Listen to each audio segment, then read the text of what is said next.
Ladies and gentlemen, welcome to London Luton, where the time has just gone a quarter past 8 o'clock in the evening. Shortly, the crew will be released from their seats to perform their safety-related duties.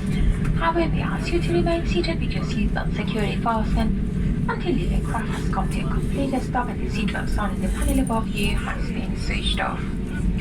Portable electronic devices for messaging, calls and internet access may now be used. Before leaving the aircraft, please make sure you've got all your personal belongings with you, checking in the seat pocket, underneath the seat and into the overhead lockers.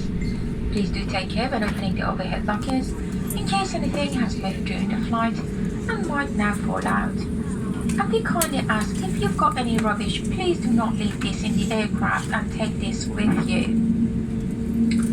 Just to be reminded that smoking is still strictly prohibited until you have reached a designated smoking area outside the terminal building.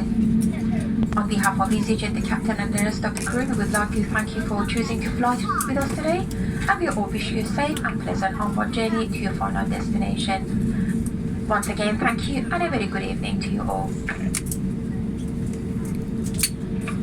Ladies and gentlemen, as the seatbelt sign is still on and we are moving and we haven't reached our final stand, could you please sit down and fasten your seatbelt? Can I just kindly ask to fasten your seatbelts, please?